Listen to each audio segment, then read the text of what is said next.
What's up, Jets fans? Welcome to the latest edition of Jets Latest, where you get the latest on the Jets, Jets. I'm your host, the spitting statistician Dane Martinez, and today we talk about what is going to happen over the weekend. The calendar will flip to June, and why that is a very important time for the green and white, and specifically for their budget. Let me tell you about this, okay? You may have heard the idea of post June 1st kind of designations when teams move on from players. You know about the new regime here with Darren Muji and, of course, Aaron Glenn. And remember, early on, they decided to go in a different direction with Aaron Rodgers, right? We already remember about that meeting that they had. Aaron Rodgers certainly had a lot to say about it. We also decided to not bring back CJ Mosley in a much different kind of decision. It wasn't as public as obviously the Aaron Rodgers one, but because both of them were designated as post June 1st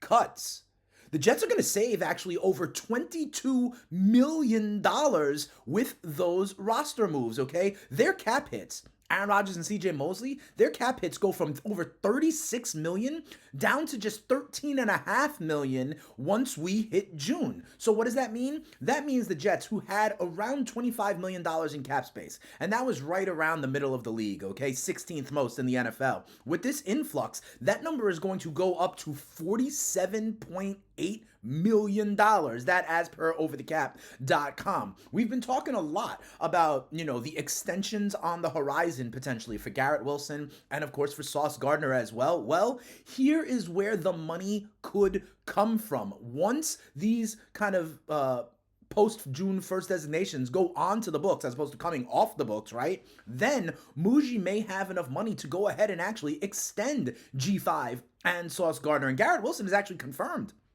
that his agent and the Jets, they've begun talking about a long-term deal. We've talked about also how both Sauce and Garrett Wilson participating in OTA, showing up. Aaron Glenn made a big point about that. Here's what Aaron Glenn also had to say about keeping their high-end talent in-house. He goes, I think the one philosophy that me and Darren want to make sure is the guys that we draft here, that we raise here, that understand what it is to be a Jet. We want to keep those men here. He referenced Jamian Sherwood, kind of on that Jets offseason YouTube show that I talked about. And there are no better examples, right, than Garrett Wilson and Sauce Gardner. If we see that, again, we're going to bring in and keep these guys, that only can help add to the culture. So there's a lot of reasons that I did not like the Aaron Rodgers tenure. There's a lot of reasons I don't think he was a great Jet. But thank you, Aaron Rodgers, for being that June 1st designation and giving us some more money on the salary cap as we turn the calendar to June. So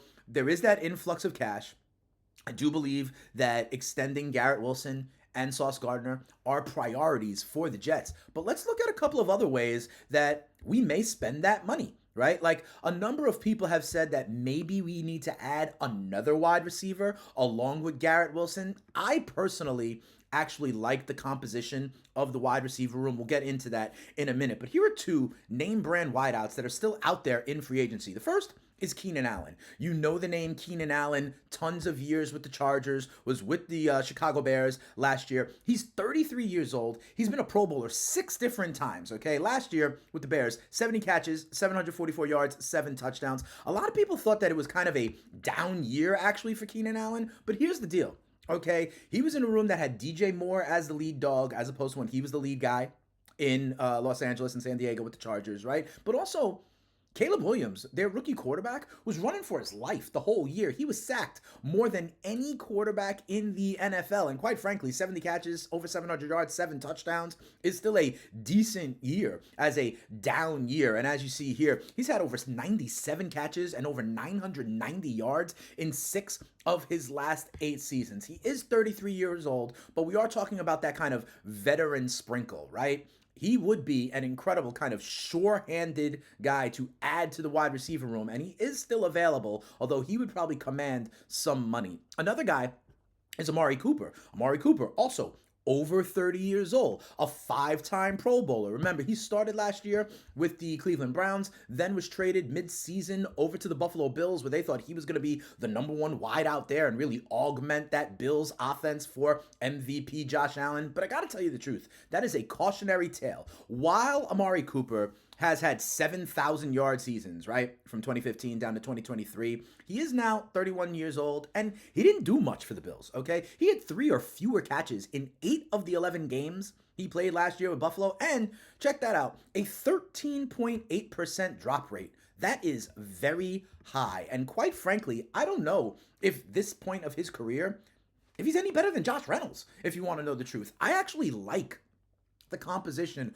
of the wide receiver room. Obviously, Garrett Wilson there. I think Josh Reynolds is a sure-handed number 2 kind of guy, whether he's never really been a number 2, but he is a sure-handed guy. Mason Taylor at the tight end position. And then we have roles, right, with young kids who I would like to see the field. Whether it's Arian Smith, who is starting to kind of quiet some of the doubters with his performance at OTAs and is definitely the take the top off the defense guy that neither Keenan Allen nor Amari Cooper can be, and Malachi Corley, the Yak King, who is also turning some heads in OTAs and has a skill set that Keenan Allen and Amari Cooper don't have. If it was one of these two guys, I would be interested a little bit in Keenan Allen, but we shall see. I actually think the Jets feel that they are kind of set at wide receiver. One position, however, that even when I did my 53-man projection for the Jets, one position group that I thought may be an area that we can sprinkle a veteran in is at safety. If you look at the depth chart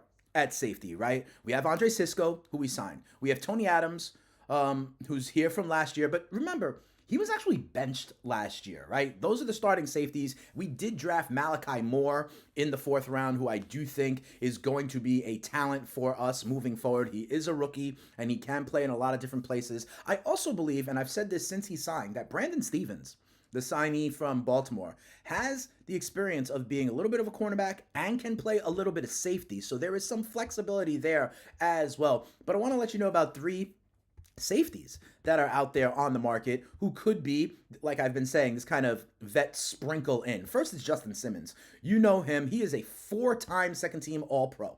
Okay, this is a Pro Bowl caliber safety when he was with Denver. Interesting, with Denver, Darren Muji was in Denver, and we have got a lot of former Broncos out there, right? Last year, he had 2 interceptions, 4 pass breakups, those for the Atlanta Falcons. Both of those ranked in the top 25 in safeties. The problem with Simmons is, I think because of his reputation, he is going to command a lot of money. Okay, and I don't know if we want to spend that kind of money. In the same way that while he's probably good, I don't know if we want to spend that kind of money on Keenan Allen. But there are a couple of other options. One is Julian Blackmon.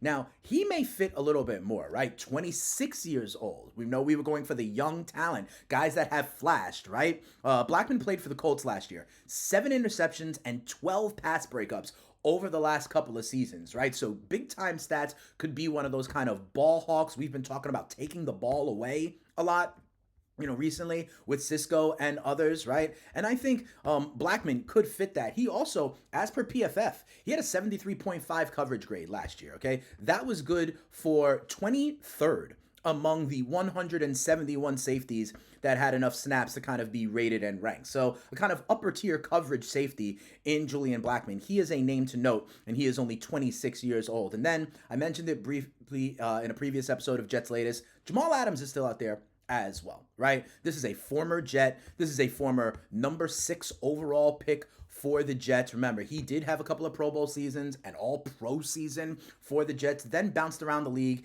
in Seattle. But then he also played for the Detroit Lions last year. He had a couple of starts with Detroit and Aaron Glenn. So similar to what I'm saying, has Simmons has experience with Muji in Denver. Adams now does have some experience with Glenn in Detroit. Do I think he's the same kind of ball hawking safety? No, but I do think that versatility is interesting. Jamal Adams coming off the blitz, Jamal Adams in a run kind of stuffing mode could be interesting as a more in the box safety paired with someone like an Andre Sisco, right? I do think Adams could be something of a weak link. That's why we addressed it with Malachi Moore, and I do like his ascent, but I don't know if we want to just start Malachi Moore right out the gate, right? So maybe safety is another area, along with wide receiver, that some believe we could do the sprinkle of vets once we get the cash influx. I believe the priorities, however, are to extend Garrett Wilson and, of course, Sauce Gardner. I don't think they're going to make a move at wide receiver. I know it doesn't sound sexy, but I actually believe that the Jets are comfortable and, dare I say, happy with their wide receiver room, especially if one of the young kids, Malachi Corley or Arian Smith,